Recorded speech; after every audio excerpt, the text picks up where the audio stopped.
Well, Lindsay, here in Kiev, there's a real cloak and dagger atmosphere, and it's not just the fog that's yet again descended on the city, but also the murkiness of some of the politics. Now, let me just keep you up to date with one bit of information. Actually, we should really call it a rumor that's emerged, and that is that perhaps the opposition leaders here were the ones who employed snipers to kill their own people. Now, why do I say this?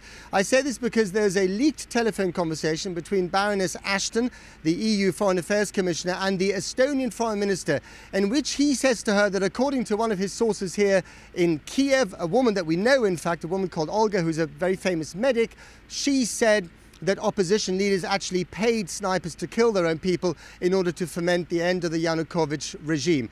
Now, she has actually said that is nonsense. She's never said it. The conversation did take place, but there might have been an awful lot lost in translation. The point is here that in Russia, social media and other media outlets have tweeted this ad nauseam in order to make the point that it wasn't the government that killed its people. At the same time, if you talk to people on the streets here, what they're saying is that actually they think it was Russian special forces who were behind the killing of protesters, because also some of the Ukrainian police were killed on this very street where I'm standing now. So it remains very murky indeed. So let's try and get some clarity from Moscow, and let's talk to a former member of the Russian Duma, Sergei Markov, who's on the line, I gather. Mr. Markov, let me first of all start with diplomacy. Do you think that your foreign minister, Sergei Lavrov, should meet with his Ukrainian counterpart? Sergei Lavrov has no Ukrainian counterparts. We know that legal Ukrainian foreign minister, Leonid Kozhara, has been dismissed by Kiev junta, and Russia not going to recognize such junta.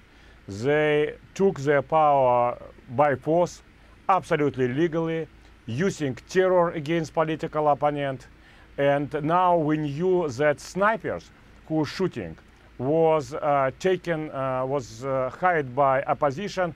I frankly speaking that they are American snipers from Black Water, a private army, which is now we see a few hundreds of these Blackwater soldiers in Ukraine. They prepare to continue to kill Ukrainian citizens. So you're bringing Blackwater into the affair now. I'm sure that Dick Cheney is hiding somewhere behind the barricades as well.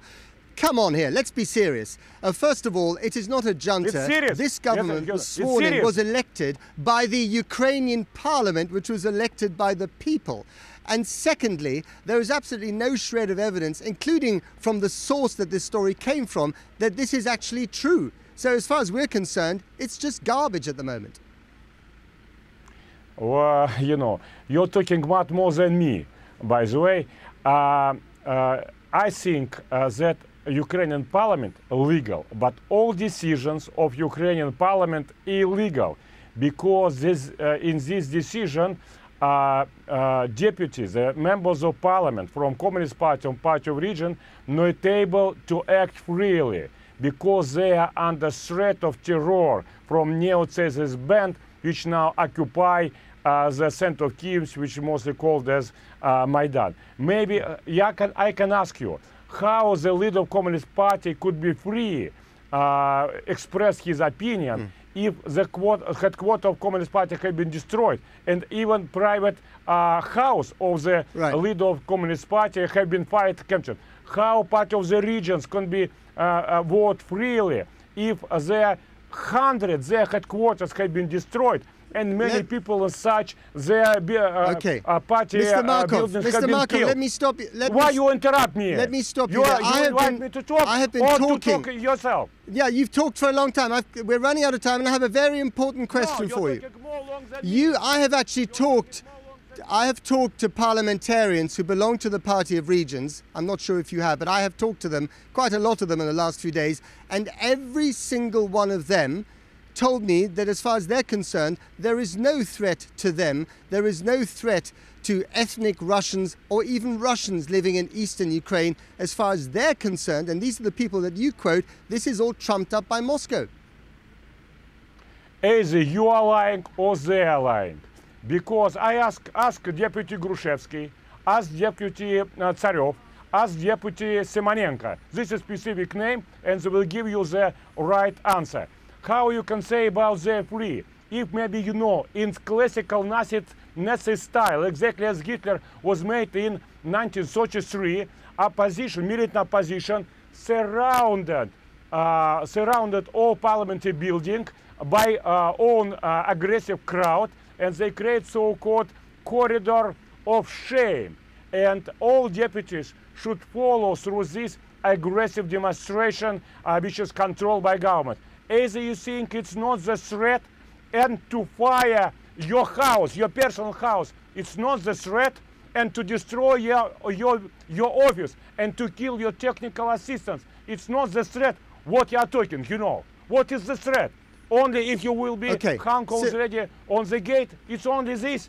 Or in the Kalashnik will be already near your head, it's only the threat. It's total falsification. You should take an account. All these decisions are illegal. If I may, Mr. Markov, one final question for you. Considering everything that you've just said, will Russia invade Ukraine? Russia will invade Ukraine only for humanitarian purposes, to save life of the people and to protect Ukrainian civilians. And we see threat of terror, but we cannot see terror yet. We see preparation for the terror, and we see some signs of the international intervention into Ukraine made by private American army, Blackwater, and hundreds of them already in Ukraine preparing to kill Ukrainian people, probably. When we see real we've got to leave it there, Ukraine, Mr. Markov. Russia. All right. Okay. Sergei Markov, thank you very much there in Moscow. Well, I have to say that we have tried to speak to all sides of this crisis. In Ukraine itself, people who are on the side of the ousted President Yanukovych, people who are on the opposition side, people now in power, people now in opposition, Moscow, and of course Washington. So we're trying to give you a very comprehensive picture, and one thing we can say is that there's no absence of passion and fever in any of this, and that of course could be dangerous. Back to you in London, John.